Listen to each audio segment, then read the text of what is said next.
Welcome to today's daily Bible reading for February 8th. We'll begin in Exodus chapter 28, verse 1.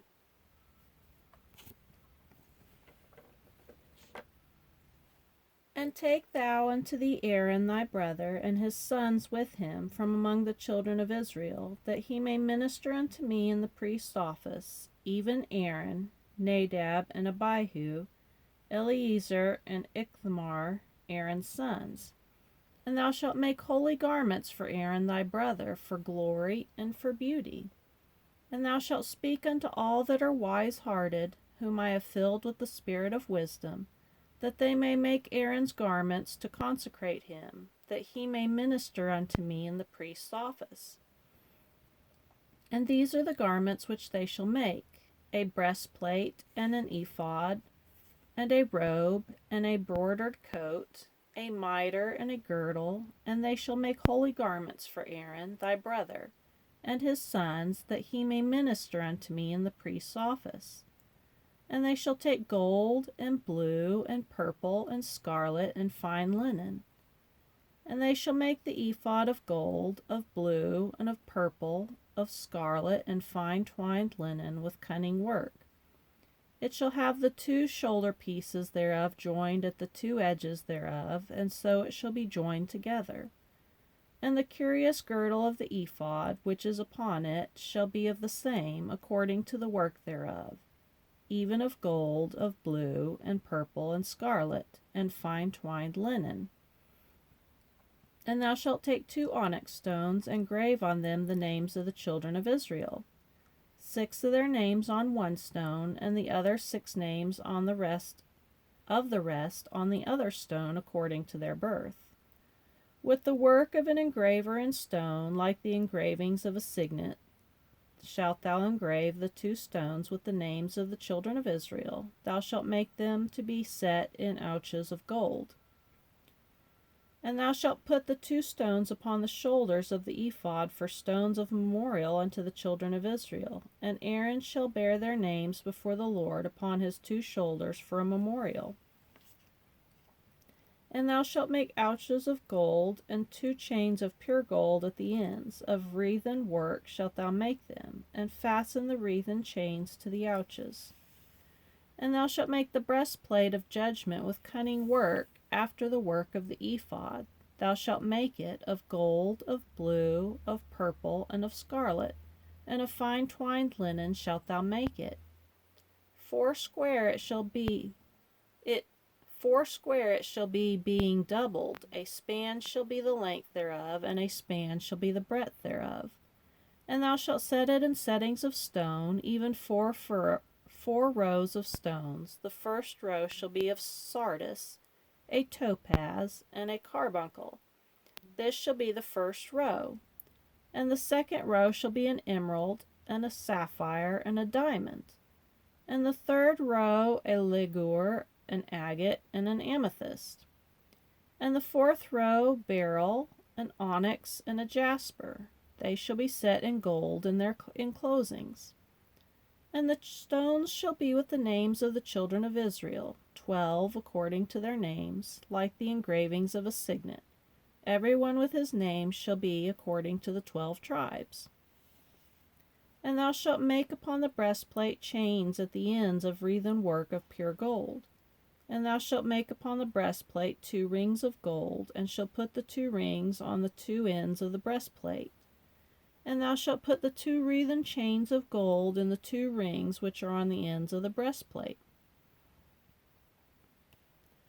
And the other 2 ends of the 2 wreathen chains thou shalt fasten in the 2 ouches, and put them on the shoulder pieces of the ephod before it. And thou shalt make 2 rings of gold, and thou shalt put them upon the 2 ends of the breastplate in the border thereof, which is in the side of the ephod inward. And 2 other rings of gold shalt thou make, and shalt put them on the 2 sides of the ephod underneath, toward the forepart thereof, over against the other coupling thereof, above the curious girdle of the ephod. And they shall bind the breastplate by the rings thereof unto the rings of the ephod with a lace of blue, that it may be above the curious girdle of the ephod, and that the breastplate be not loosed from the ephod. And Aaron shall bear the names of the children of Israel in the breastplate of judgment upon his heart when he goeth into the holy place, for a memorial before the Lord continually. And thou shalt put in the breastplate of judgment the Urim and the Thummim, and they shall be upon Aaron's heart when he goeth in before the Lord. And Aaron shall bear the judgment of the children of Israel upon his heart before the Lord continually. And thou shalt make the robe of the ephod all of blue, and there shall be a hole in the top of it in the midst thereof. It shall have a binding of woven work round about the hole of it, as it were the hole of a habergeon, that it be not rent. And beneath upon the hem of it thou shalt make pomegranates of blue, and of purple, and of scarlet, round about the hem thereof, and bells of gold between them round about. A golden bell and a pomegranate, a golden bell and a pomegranate, upon the hem of the robe round about. And it shall be upon Aaron to minister, and his sound shall be heard when he goeth in unto the holy place before the Lord, and when he cometh out, that he die not.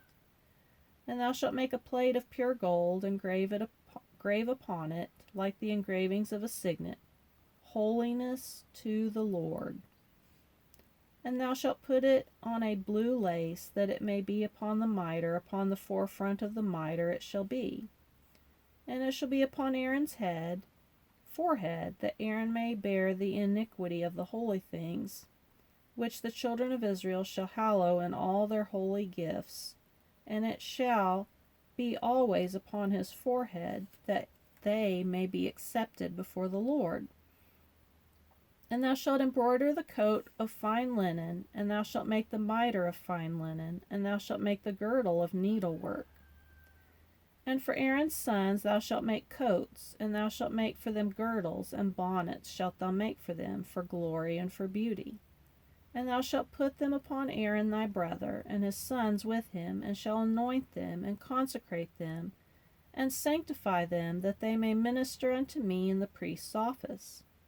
And thou shalt make them linen breeches to cover their nakedness, from the loins even unto the thighs they shall reach. And they shall be upon Aaron and upon his sons when they come in unto the tabernacle of the congregation, or when they come near unto the altar to minister in the holy place, that they bear not iniquity and die. It shall be a statute forever unto him and his seed after him. Now we'll go to Matthew chapter 25, verse 31 through 26:13. When the Son of Man shall come in his glory, and all the holy angels with him, then shall he sit upon the throne of his glory. And before him shall be gathered all nations, and he shall separate them one from another, as a shepherd divideth his sheep from the goats. And he shall set the sheep on his right hand, but the goats on the left. Then shall the king say unto them on his right hand, Come, ye blessed of my Father, inherit the kingdom prepared for you from the foundation of the world. For I was a-hungered, and ye gave me meat. I was thirsty, and ye gave me drink. I was a stranger, and ye took me in. Naked, and ye clothed me. I was sick, and ye visited me. I was in prison, and ye came unto me. Then shall the righteous answer him, saying, Lord, when saw we thee a-hungered, and fed thee, or thirsty, and gave thee drink? When saw we thee a stranger, and took thee in, or naked, and clothed thee? Or when saw we thee sick, or in prison, and come unto thee? And the king shall answer and say unto them, Verily I say unto you, inasmuch as ye have done it unto one of the least of these my brethren, ye have done it unto me. Then shall he say also unto them on the left hand, Depart from me, ye cursed, into everlasting fire, prepared for the devil and his angels. For I was a-hungered, and ye gave me no meat. I was thirsty, and ye gave me no drink. I was a stranger, and ye took me not in. Naked, and ye clothed me not. Sick and in prison, and ye visited me not. Then shall they also answer him, saying, Lord, when saw we thee a-hungered, or athirst, or a stranger, or naked, or sick, or in prison, and did not minister unto thee? Then shall he answer them, saying, Verily I say unto you, insomuch as ye did it not to one of the least of these, ye did it not to me. And these shall go away into everlasting punishment, but the righteous into life eternal. And it came to pass, when Jesus had finished all these sayings, he said unto his disciples, Ye know that after 2 days is the feast of the Passover, and the Son of Man is betrayed to be crucified. Then assembled together the chief priests and scribes and the elders of the people unto the palace of the high priest, who was called Caiaphas, and consulted that they might take Jesus by subtlety and kill him. But they said, Not on the feast day, lest there be an uproar among the people. Now when Jesus was in Bethany, in the house of Simon the leper, there came unto him a woman having an alabaster box of very precious ointment, and poured it on his head as he sat at meat. But when his disciples saw it, they had indignation, saying, To what purpose is this waste? For this ointment might have been sold for much, and given to the poor. When Jesus understood it, he said unto them, Why trouble ye the woman? For she hath wrought a good work upon me. For ye have the poor with you always, but me ye have not always. For in that she hath poured this ointment on my body, she did it for my burial. Verily I say unto you, wheresoever this gospel shall be preached in the whole world, there shall also this that this woman hath done be told for a memorial of her. Now we'll go to Psalms, chapter 31, verse 9 through 18. Have mercy upon me, O Lord, for I am in trouble. Mine eye is consumed with grief, yea, my soul and my belly. For my life is spent with grief, and my years with sighing. My strength faileth because of mine iniquity, and my bones are consumed. I was a reproach among all mine enemies, but especially among my neighbors, and a fear to mine acquaintance, that they that did see me without fled from me. I am forgotten as a dead man out of mind. I am like a broken vessel. For I have heard the slander of many. Fear was on every side. While they took counsel together against me, they devised to take away my life. But I trusted in thee, O Lord. I said, Thou art my God. My times are in thy hand. Deliver me from the hand of mine enemies, and from them that persecute me. Make thy face to shine upon thy servant. Save me for thy mercy's sake. Let me not be ashamed, O Lord, for I have called upon thee. Let the wicked be ashamed, and let them be silent in the grave. Let the lying lips be put to silence, which speak grievous things proudly and contemptuously against the righteous. And now we'll go to Proverbs, chapter 8, verse 12 and 13. I, wisdom, dwell with prudence, and find out knowledge of witty inventions. The fear of the Lord is to hate evil, pride and arrogancy, and the evil way, and the froward mouth do I hate.